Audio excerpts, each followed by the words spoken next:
Reproductive Cycle by Steve Bosley. Read by the author. It was the Thursday before last when all this started. It seems like longer, but it was definitely Thursday. I remember it distinctly as it was poker night. When you get to my age, poker night with friends is as good as it gets. It had started several days before, if truth be told. But at the time we had no way of knowing that. I'll get to it, don't worry. You've got time to spare. I don't. So trust me when I say I'll lay it all out there for you. There were 4 of us in the common room that night. We each lived in one of the purpose-built bungalows around the perimeter of the main complex that had been reserved for people like us. We needed help, but not the kind that leaves you stinking of piss in the morning. Was the eldest, at 79. A life spent as a coal miner had left him unable to make a fist. Next is me. I'm Bernard. Bern to those that know me, and that's a rapidly diminishing number every day. I'm a sprightly 74. Michael's a few months younger than me. I'm not sure if he's got relatives, he never mentions them, and I've never seen him have a visitor. The baby of the bunch is Harold, barely 73. He's the one that gets up to change the TV channels. I'm not sure what we'd do if one day he refused to do it. So we're all sitting around playing poker for matchsticks when the door bangs open. I wouldn't be surprised if it took a chunk out of the plaster on the wall. It was the wind, you see. It'd been blowing a gale all day, and now, at night, it was doing its best to get even stronger and louder. I heard it scream as the door flew open, and the rain that had been falling all day sent spray into the room, wetting all of us, pushing the matchsticks onto the floor. God damn it, Tom! That was Reg. He had a low tolerance for anything that messed with the status quo. We all turned to see Tom, dripping from head to toe, hands on knees, dragging in as much air as his nicotine-encumbered lungs would allow. He made a rasping sound with every breath. I thought he was going to have a heart attack right there in the doorway. He didn't, but perhaps it would have been better if he had. When his wheezing had slowed, he stood up and looked at the 4 of us.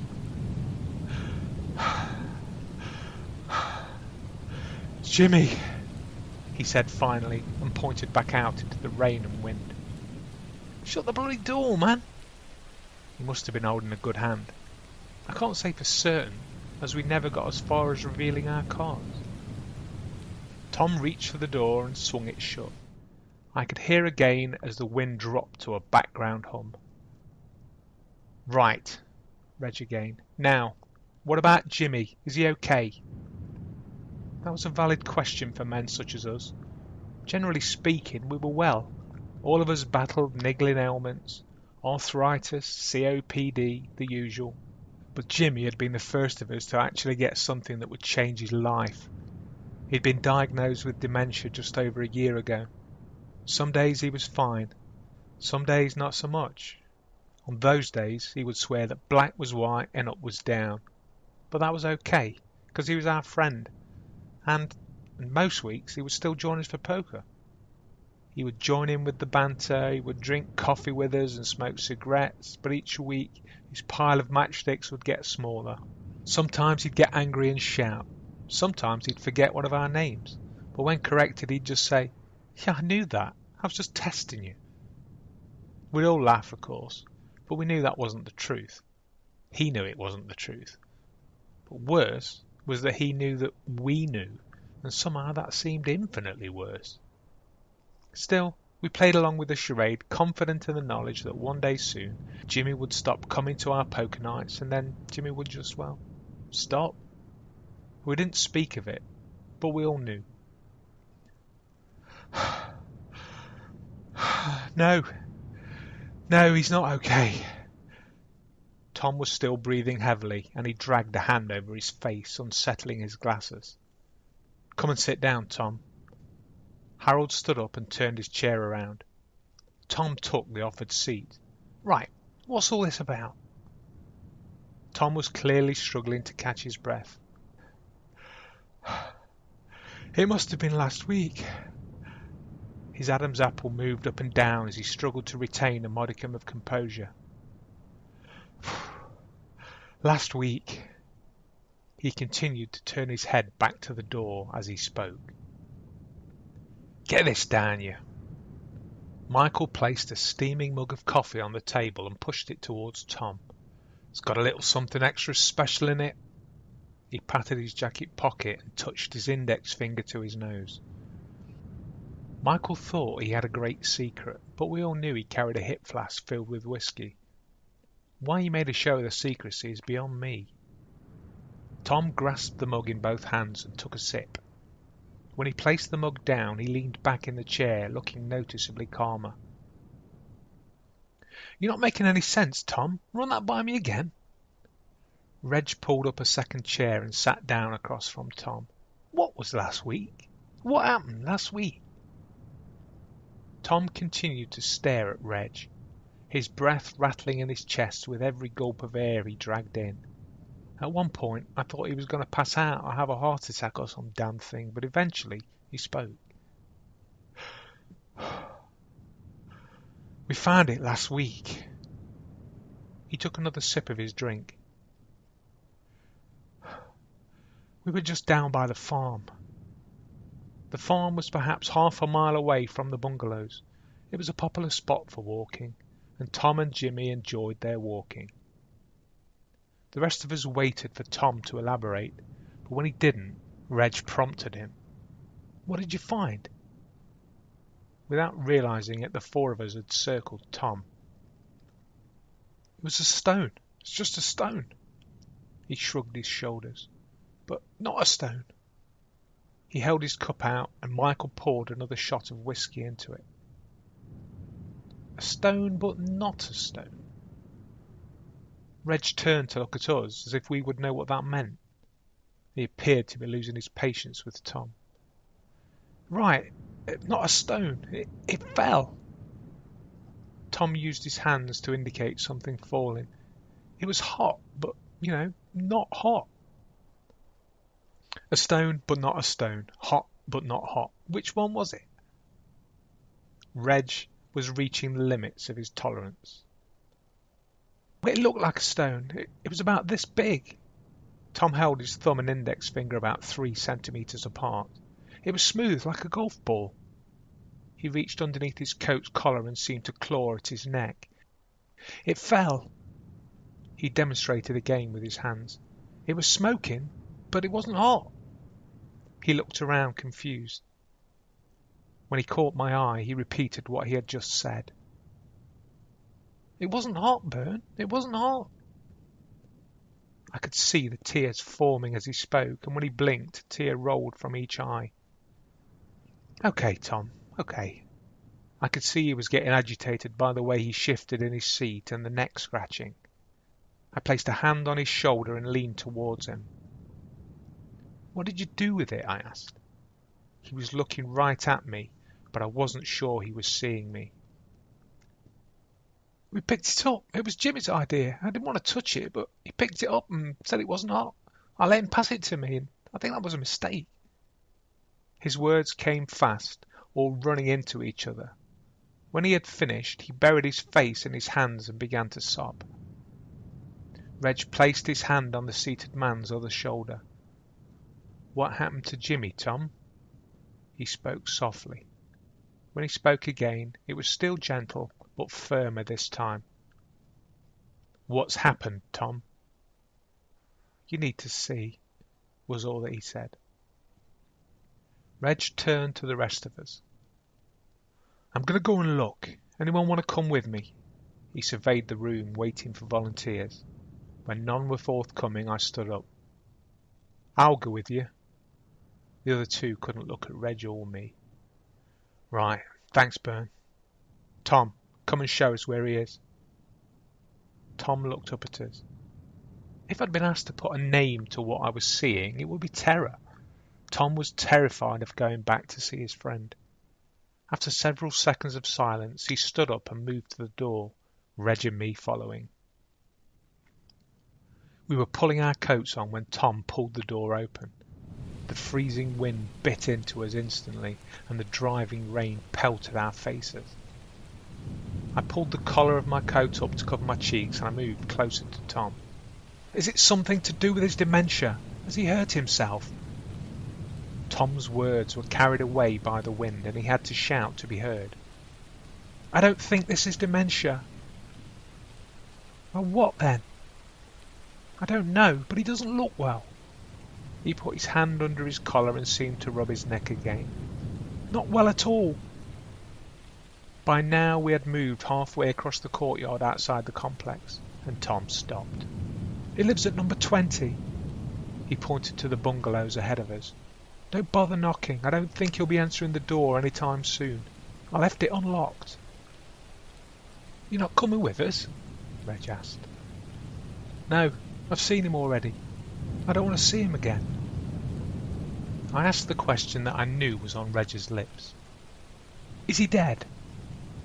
I had to cup my hands around my mouth to be heard. The rain was beginning to sting my face.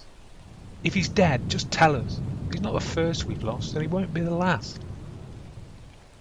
There had been 3 deaths in our community over the last year, all considerably older than us, but Jimmy was younger than me, only by a couple of months, but still. He's not dead, at least I don't think he is.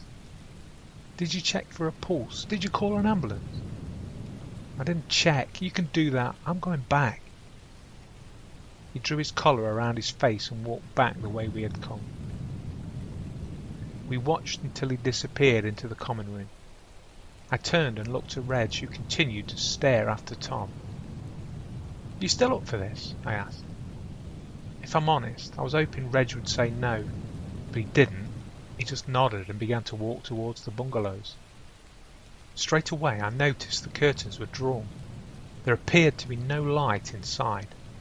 Reg stepped up to the door and knocked. Tom said to go straight in, I said.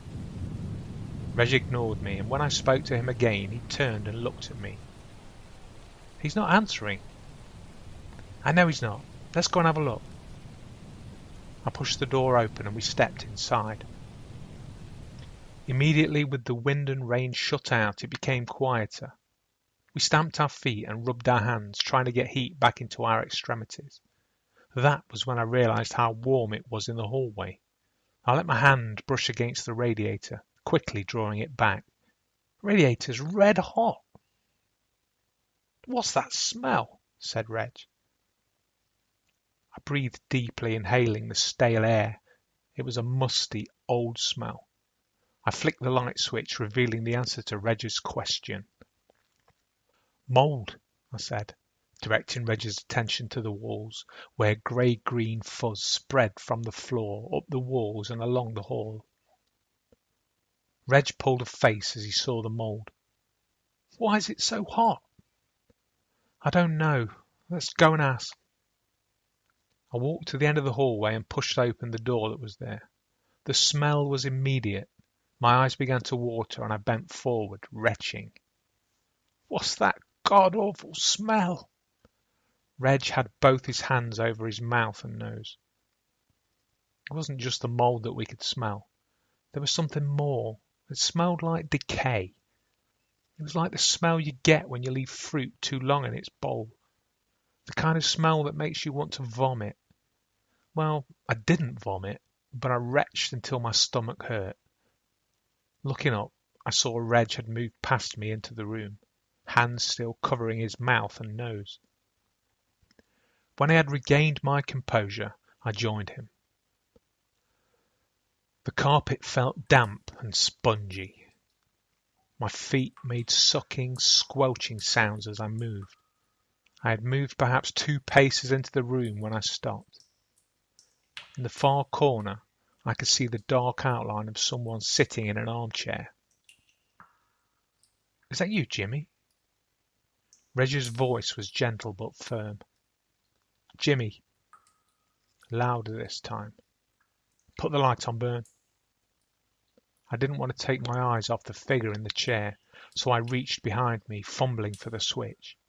When my fingers touched something wet and furry, I quickly withdrew them. Light, Bern, Reg asked again. This time I turned around and looked at the wall. What little light spilled in from the hallway showed more mould, up the wall, around the door frame and around the light switch. I prodded a finger at the switch, throwing light across the room. My breath caught in my throat as the full extent of the damage was revealed. Green-grey mould and a dank, dripping, moss-like substance spread from floor to ceiling and reached around the room where the walls met the floor. In the corners of the room, the mould had merged with other putrid filth dripping down the walls, creating a raised black mass that seemed to be moving. I had visited with Jimmy many times, but now the room was almost unrecognisable to me. What I'd felt beneath my feet was revealed as a carpet of blue-grey moss of some kind. It covered almost all of Jimmy's red carpet. Condensation dripped from the edges of the table. Worse, the mould appeared to be growing over Jimmy's shoes. Jimmy sat, stiff-backed, arms resting on his armchair. This was the chair he sat in to watch TV, but today there was no TV, and I wasn't even sure if Jimmy was watching anything. His eyes faced straight ahead, unfocused. Reg moved first, stepping towards Jimmy. Jimmy, can you hear me? If Jimmy had heard, he gave no indication. He continued to stare straight ahead. I looked down at the mould that appeared to flow over his shoes. It had spread in the last few minutes. Now it extended up his legs, his white socks slowly being consumed. Tiny, cotton-like tendrils snaked away from the mould, up his legs, reaching for his chest, where they spread out and encircled his arms, binding him to his favourite chair. The gossamer strands had bloated where they touched his arms, some now the thickness of my index finger. I watched in horror as Jimmy's fingers turned from pale pink through red and then a painful-looking purple. "What are those?" I asked Reg, pointing to the tendrils creeping up his legs. I'm not sure why I asked him. How could he have known? How could anyone have known? "I don't know, Bern," was his response. "We need to call someone." "Who should I call?" I said. "Who the hell do you call that can help with this?" Without turning or raising his voice, Reg said, "Just phone someone, Bern. The police, the ambulance service, the Coast Guard. I don't care, Bern. Just call someone." "How will they help?" Reg held out a hand, reaching back towards me. "I think he can hear us." He spoke softly. "I don't want to worry him." He pointed vaguely in the direction of the phone. I moved to the phone and picked it up. Nothing. There was no dial tone, nothing. "It's not working, Reg. I'll go back and use the phone in the centre." I moved towards the door. "No, Bern. Let's see if we can get this off him." "Do you think that's wise?" I said. "We should get help." "Probably." Reg hadn't taken his eyes off Jimmy. He bent forward, bringing their eyes level. "Jimmy?" His voice was low and soothing. "Jim?" There was no reaction from him, but I could swear I saw a tear in Jimmy's eyes. "Jim?" he asked again. "Jim, I think we need to get you some help. And a bath," he added with a weak effort at levity. There was no response from Jimmy. Reg turned back to me and shrugged. He beckoned me closer, and I stepped alongside him. I had no intentions of getting closer than that. This close, I was convinced I could actually hear the vines, or whatever the hell they were, moving. There was a squelching sound mixed with a clicking and oozing that reminded me of the sounds made by a thick piece of rope being twisted. They appeared to be tightening on his forearms, and tiny rivulets of Jimmy's blood ran down his arms, onto the chair, and, drip by drip, blood was beginning to pool on what was left of the carpet. As I watched the blood drip from the tips of Jimmy's fingers, I caught movement to the side of the chair. "What the hell is that?" I stumbled backwards. When Reg turned, I pointed to what had caught my eye. A green-grey, slug-like blob slithered out of sight under the chair.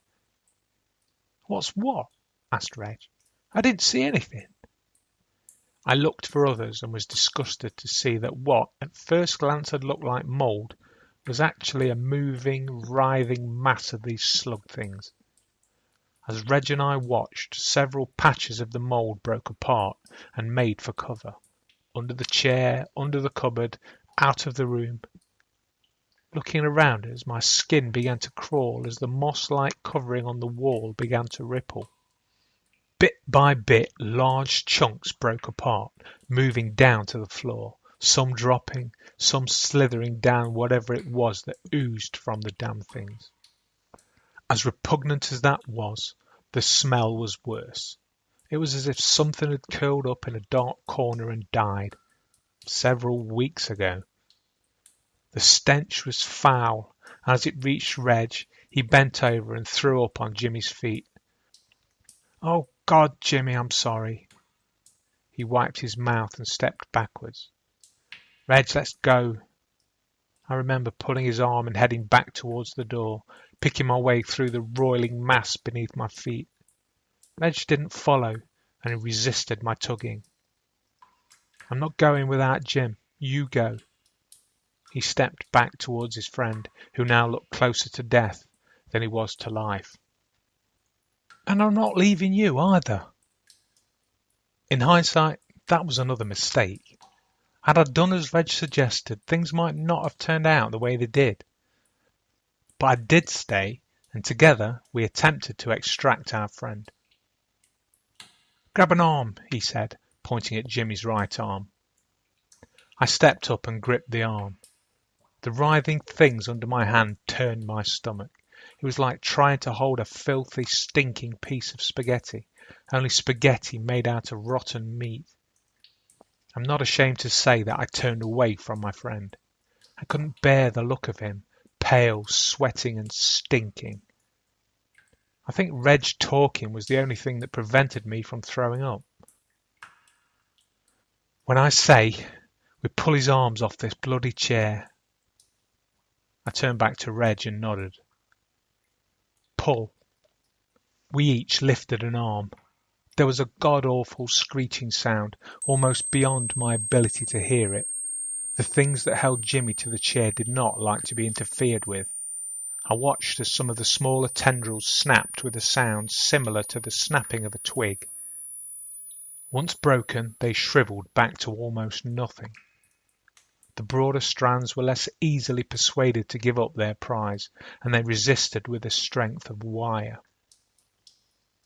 Our stronger days were well behind us, but even now I expected some movement, but there was barely any. Reg seemed to be faring no better, and the arm he held had lifted perhaps a centimetre or two from the chair. "Get something to cut it," Reg said, gasping from the effort as he let the arm fall back to the chair.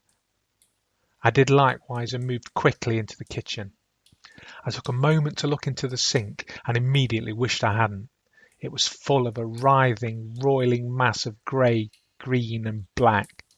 I could no longer hold it in, and I vomited into the sink on top of the things. I dragged my shirt-sleeved arm across my mouth. I had no intention of running the tap for water. The largest knife I could find looked like a bread knife.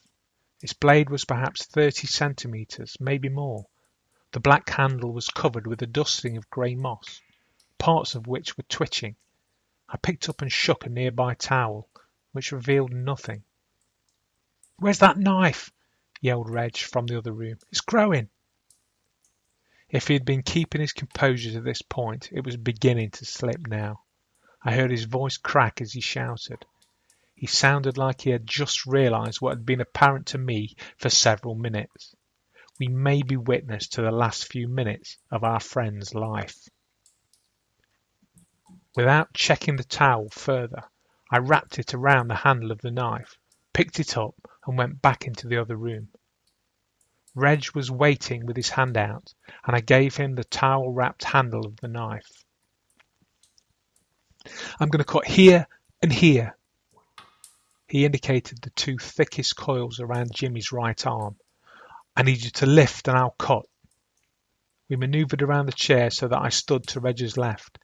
I took hold of Jimmy's arm with both hands. Reg took hold with his left, knife in his right. On the count of 3, we'll lift and cut. 1, 2, 3. There was barely a gap between each number, but when he hit 3, we both lifted. We managed to raise the arm perhaps 2 centimetres from the chair. Reg inserted the blade and began cutting. As soon as the blade bit into the skin of the vine, there was another high-pitched scream.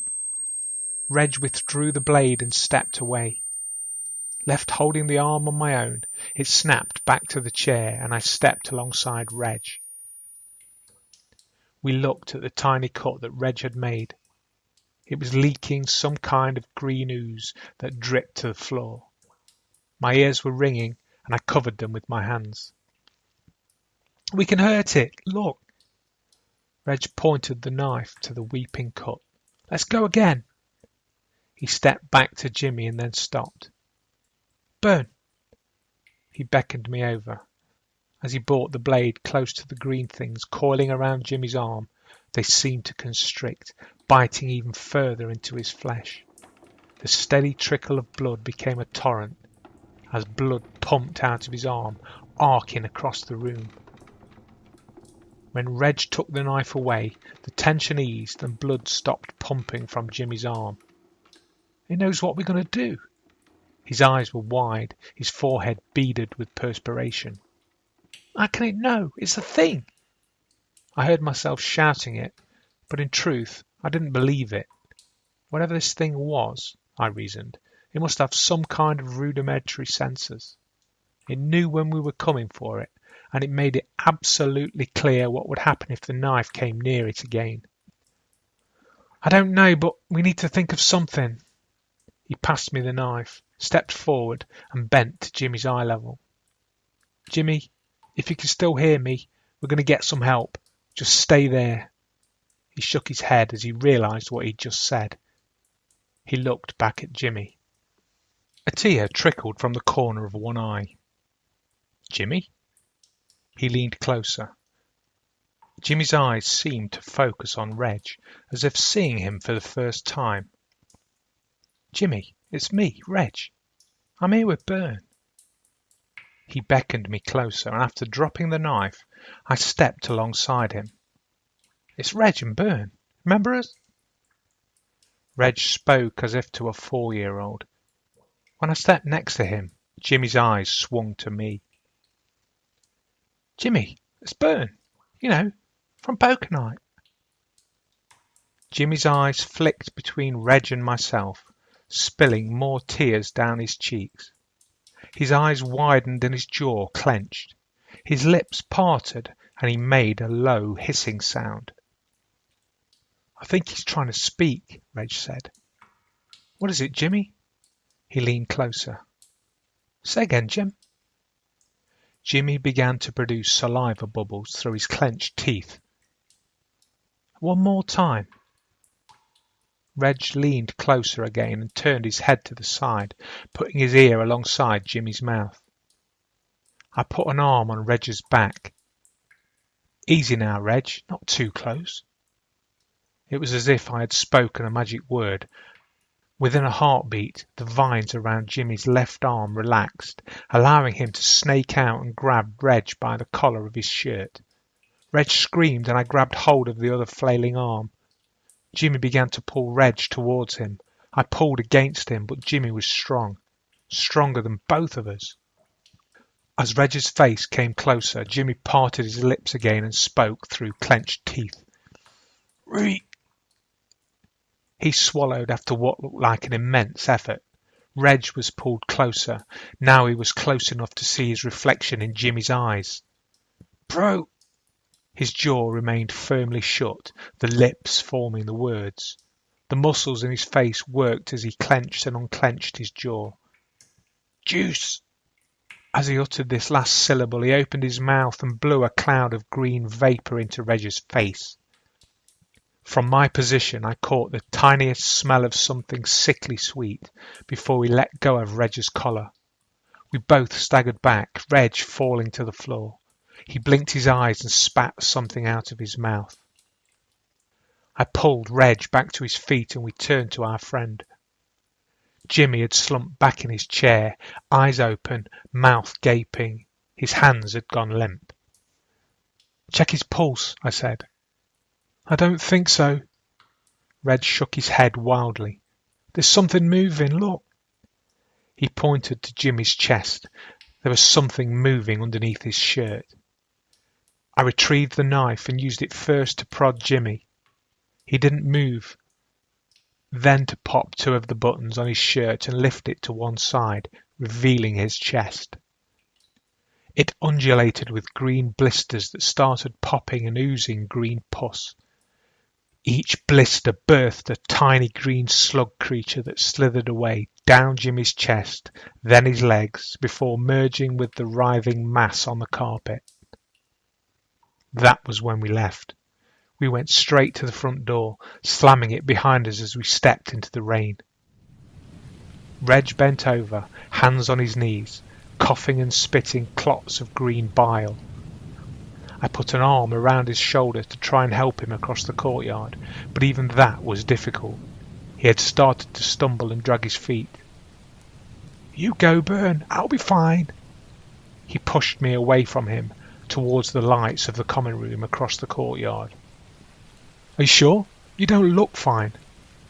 I wanted to get back inside to get help for Jimmy, but I didn't want to do it at the expense of Reg. He stood now, hands on hips, sucking in air.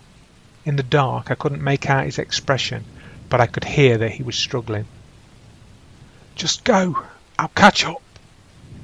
He waved me away again. I turned and ambled back to the complex at the best speed my 73-year-old body could muster. Behind me I heard Reg yelling for me to keep going. When I reached the door I turned the handle and stumbled inside. "Something's happened to Jimmy. We need a..." My breath caught in my throat. The common room was empty. Our poker table stood as it had before we left. Matchsticks were strewn across the table and cards lay where their owners would have held them. The chairs around the table lay upturned on the floor. A smashed mug beneath the table had spilled its contents. "Hello?" I shouted. There was no answer. "Where is everyone?" "Mike?" Again, no answer. "Harold! Tom!" I moved towards the small TV room. There were no lights showing within, but at that hour I wouldn't have expected there to be any. I pushed the door open and peered into the darkness. The first thing that hit me was the stench. Not as vomit-inducing as we'd endured at Jimmy's house, but given some time and the right conditions, I would say that it might. That was when I noticed the heat. It was stifling. I touched the radiator just inside the room and quickly withdrew my hand. It was scalding. Combined with the rain outside, I would say we had perfect incubating conditions, and I could imagine exactly what was incubating. I stepped inside the room and reached for the light switch. As my eyes adjusted to the light, I saw that the large screen TV had been pulled to the floor from the cabinet on which it sat. I could also see the mould beginning to climb the walls.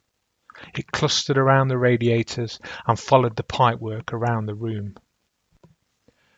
I became aware of movement beneath me, and I looked in horror at several of the tiny slug-like creatures. They were smaller than those we had seen at Jimmy's. They were heading underneath the cabinet that had held the TV. As I tracked their route, I saw a pair of legs protruding from behind the cabinet. I rolled it aside and saw Tom. He lay on his back, eyes wide open. I didn't bother to check for a pulse as I watched dozens of the slug-like creatures crawling out of his mouth. As I watched, one of his nostrils bulged and a fat green slug struggled out. I could see a small tear in Tom's nostril as it crawled out and over his lips. I watched as some of the slug creatures emerged from the top of his trousers and dropped to the floor. It was not hard to imagine the exit route they'd taken, and I covered my mouth with both hands. There was nothing I could do for Tom, so I returned to the common room. I touched my hand to each of the radiators as I passed. They had all been turned up to maximum. I could feel beads of sweat rolling down the sides of my face, and the jacket that I had been wearing outside only minutes ago was starting to dry. As I crossed the empty room, I could see mould around the base of the door that led to the kitchen. I pulled the door open and stepped inside, flicking the light switch as I did. The sight of Harold and Michael on the floor greeted me. Michael lay face down, unmoving. The moss had started to spread out from his head, reaching towards a pool of liquid on the floor from a smashed mug of coffee. I left Michael and turned to Harold. Harold sat propped up against one of the kitchen units. His eyes were open, but he looked past me. There were green slug-like creatures dropping to the floor from his ears. Green tendrils had grown over his legs. They appeared to be attached to the floor, pinning him where he sat. I knelt down alongside him. "Harold, can you hear me, Harold?" I shook his shoulder, but as the slug fell onto my hand, I shouted in surprise and moved back. "Don't worry, mate. Me and Reg are going to get you some help." Harold blinked and turned his eyes to me. As he did, a tear trickled down his cheek. He looked like he was trying to speak.